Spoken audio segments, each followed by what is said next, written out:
Good morning, everyone. I invite you to take your seats so we can get started.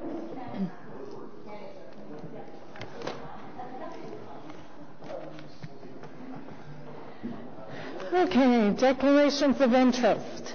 Seeing none, confirmation of minutes 35 from June 21st, 2018. Carried? Okay.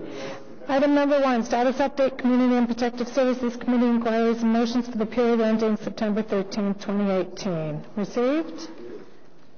Item number 2, commemorative naming proposal, Barbara Selkirk Lobby. Carried? Item number 3, commemorative naming proposal, Eugene Martineau Park. Carried? Okay. Anyone want to lift any IPDs? Seeing none, we'll go to other business. Councillor Egli. Wow, it was so faster than I thought it would be. Not even logged in yet. Thank you, Chair. We discussed this before, and I've discussed this with Mr. DeMonte. I have a motion that I'd like to add to the agenda and waive the rules. And it's a staff-supported motion, so I guess we should deal with that first. Can you just explain why you're requesting waiver?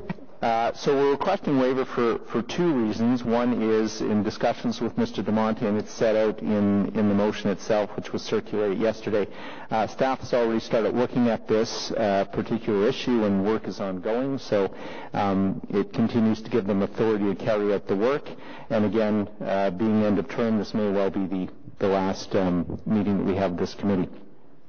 And the motion is to ask staff to consider, or I'll read it, be it resolved that staff be directed to include a potential licensing home business bylaw for committee and council consideration early in 2019 as part of the bylaw review work plan.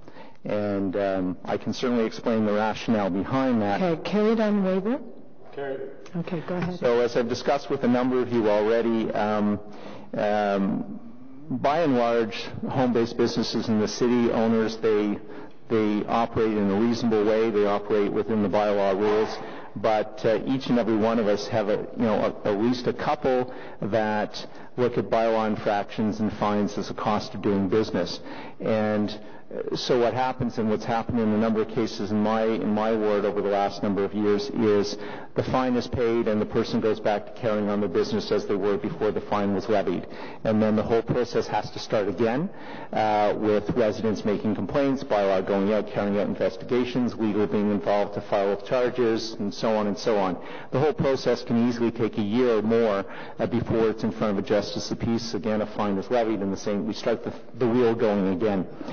Toronto has a model where businesses, home-based businesses, are actually licensed, and that allows another tool in bylaw and legal's toolbox to deal with recurrent offenders, and they can work within that regime to use the license itself as leverage to promoting proper and good behavior in accordance with our bylaws.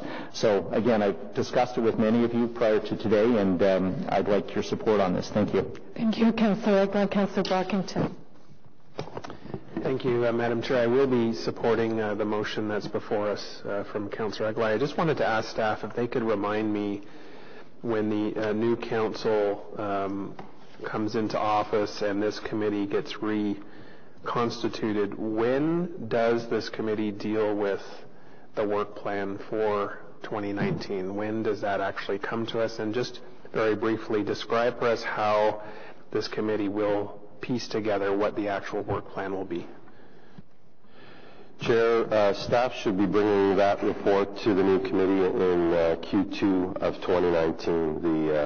The work will be done, all the councils will be consulted, and then the work plan will be proposed to this committee for your to receive and to approve our work plan for the term of council. Thank you. And my final question is, I see some similarities with the subject matter of this motion and the Airbnb issue, which I believe this committee sent to staff to be reviewed. Can I just be reminded, was the direction given to staff that be part of the overall work plan, or is there an actual report on that on the Airbnb issue that's coming back to this committee separately. Chair, that is on our work plan. Work is already underway, so we have direction. So that definitely will be something that will be before you, the new council and this committee in the new term early on.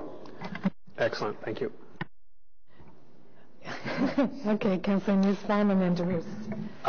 Thank you, Chair, and I have no issues with the motion, but I had a similar question to Councillor Brockenden, just so that I'm crystal clear. So when the new council is in power, I guess you can say,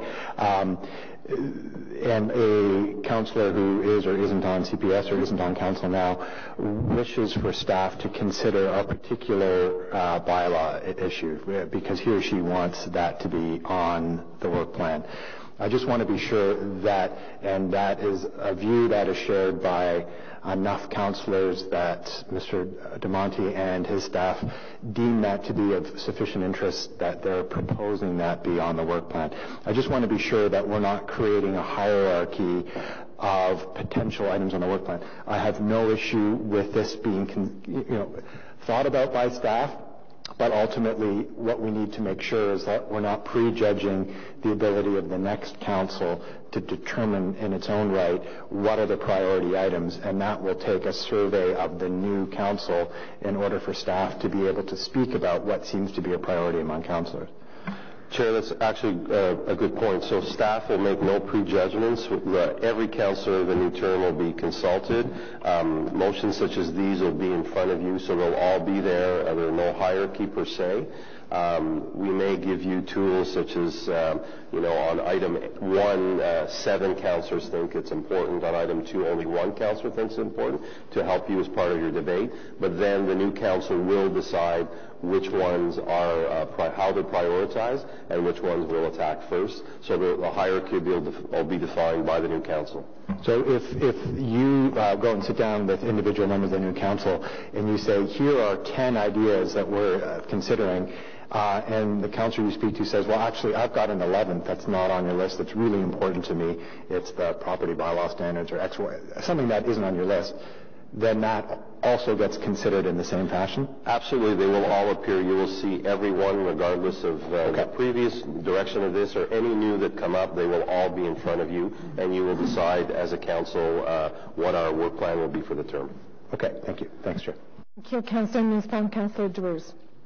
Thank you, Madam Chair, through you. I have no problem with the motion. I just want to make sure that in rural Ottawa we do have a lot of situation like this, and I just want to make sure to take it under consideration in the report to see if there is any impact, or making sure we're not really impacting our rural residents, because we do have a lot of home businesses in rural Ottawa.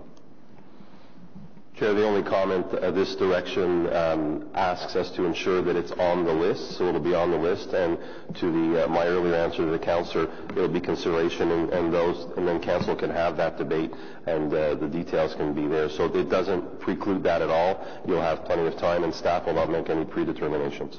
Thank you. Thank you, Councillor Drews. Councillor Schwally. Thank you, Madam Chair. Just following up on Councillor Brockings and Councillor Drews and Councillor Nussbaum, that prioritization that will happen at the next council is true except for the items that are already financed and underway, right? Like the residential room rental and the Airbnb. They will happen no matter what. Okay. Yeah. Okay. Anyone else? So carried on the motion?